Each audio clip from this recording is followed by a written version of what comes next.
On April 25th, 2015 at 11:56 a.m., the country of Nepal encountered the deadliest natural disaster in nearly a century.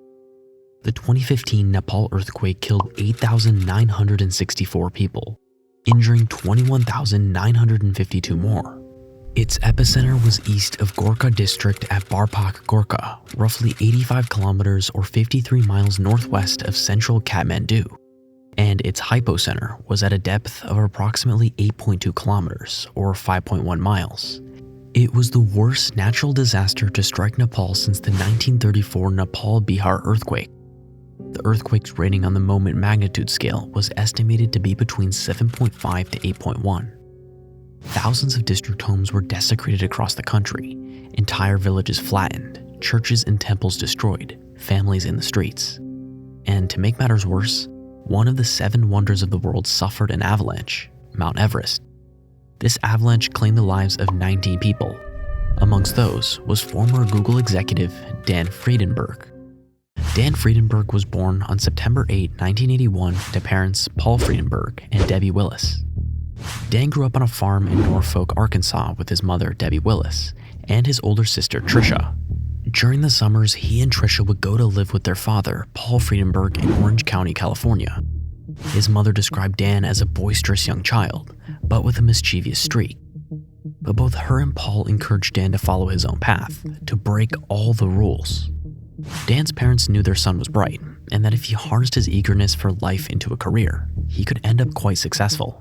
They encouraged him to consider applying to the Arkansas School of Mathematics, Science and Arts, ASMSA, helped funded by former president and Arkansas native Bill Clinton. Paul and Debbie acknowledged that the Arkansas public school system would fail Dan and possibly hinder any chances Dan had of paving a path for a prosperous future. So Dan applied and he thrived, until he didn't. Dan continued his roguish ways and was at risk of being expelled for bad behavior. But a sympathetic headmaster opted to give Dan the guidance he needed, and most importantly, a second chance. Paul Friedenberg stated if he hadn't graduated from ASMSA, he wouldn't have been accepted to the University of California system. If he went back to the high school he was going to previously, he would have never been admitted. But admission he was granted, and Dan began his collegiate career at the University of California in 2000, looking to earn a computer science degree. At this stage in his life, Dan was able to juggle his work and personal life with ease, and he excelled. Friedenberg ended up meeting Alex Abelin at a fraternity event in 2002, someone who would help him down the line. He graduated from the University of California, Irvine in 2004 with an undergraduate's degree in computer science, and then earned his master's degree in intelligent robotics from the University of Southern California. He completed other graduate coursework at Stanford University and the University of California, Berkeley.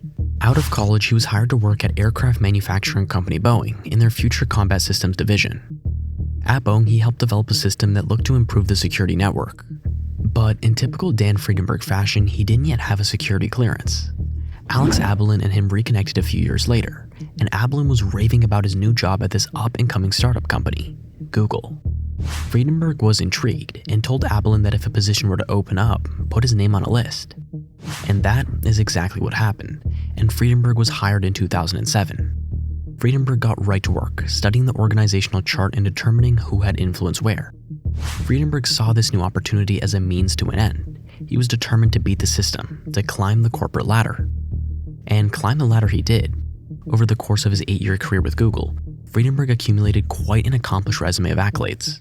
He was head of privacy at Google X, an advisor on Project Loon, the co-founder of the Laundry SF, and Save the Ice. Friedenberg's career goals shifted into incorporating nature and technology into the digital age. In a 2013 interview for Time magazine, Friedenberg explained the company's goal as different adventurers and people who want to explore from the comfort of their homes have the opportunity to explore and see these different corners of the world. The project goal aimed to offer the experience of climbing the world's highest mountains to people who lack the willingness to actually, climb a mountain. This shift in ideology began in 2011, when Friedenberg began to tap into his adventurous side with mountain climbing exhibitions. With his newfound appreciation for nature, he and his friend Michelle Batelli co-founded a new team, Google Adventures. Their mission was to capture all 7 summits for Google's Street View application. The team over the next couple of years scaled and reached a few of the summits, but Dan had his sights set on one in particular, Everest. Friedenberg knew the storied tales of those who dared to climb the mountain and wanted to cement his name up there with the rest of the daredevils. In 2014, the Google Adventures team set out on their exhilarating journey to climb the mountain, titling it E14, Everest 14. But Google's well-funded team became a point of contention with fellow climbers. In a tense exchange, a woman in a neighboring camp informed Friedenberg that her team would start climbing first thing the next morning, before the Google Adventures team. Friedenberg informed his team that he wanted to be first, and that they would be. After some heavy arguments, he was able to convince his colleagues to depart from the Khumbu Icefall, Everest's most treacherous zone, at dawn. They made their way through safely and arrived at Camp 1 just after dawn broke on April 17. Friedenberg's competitiveness may have been a bit ill-mannered, but it may also have saved their lives. Had they waited to leave the next day, there was a good chance they would have been caught in the deadliest day in Everest history up until that point. At 6:45 a.m. on April 18, 2014, an avalanche swept through just below the icefall, killing 16 Sherpas who were carrying supplies up for their next group of climbers. The Google team, having gone up the day before, were stranded above the icefall for 3 days. When the team returned back home, Friedenberg was a man possessed. He began partying harder than he had ever before, with his overwhelming confidence radiating from him. He escaped death. He felt unstoppable. Friedenberg urged Google to allow the team to return to Everest, but he was met with an astounding amount of no's. The company was weary due to the fact that they so narrowly escaped catastrophe the first time. But after almost a year of persistence, Google gave the green light. So on April 25, 2015, Friedenberg and the rest of the Google Adventures team set up camp at the base camp. At around noon, Batelli and Friedenberg were on their phones, hanging in their tent when the ground began to shake. They looked at one another, fear and realization crossing their faces. They shouted to one another, "Get out of the tent!" Batelli escaped the tent and looked up to see a mile-long avalanche of snow and debris barreling down the slopes directly at him. He jumped into a ditch and covered his head as wind blasted him. The noise was deafening, and the only thing he could think about was whether or not Friedenberg was safe. Eventually, the avalanche subsided. Batelli emerged from his ditch and began to dig through the snow, looking for his friend. He eventually found Friedenberg, face down in the snow, motionless. He carefully turned him over, calling out his name. No response. He felt for a pulse. Nothing. Friedenberg's eyes were wide open, his mouth agape. A doctor from the base camp rushed over, checking Friedenberg. She took one look, and her head fell. He's gone. On September 3, 2015, about 100 people gathered in the middle of the Nevada desert for a send-off party. Dan had informed his friends in a drunken stupor that if he died, to have parties all over the world to remember him, which is exactly what they did.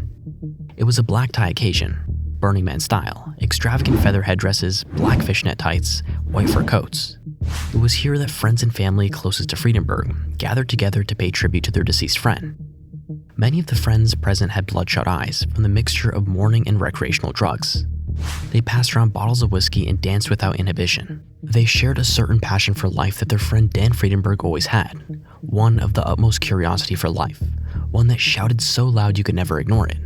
There is a component that is Icarus. Of all of our friends, he was most certain of his immortality.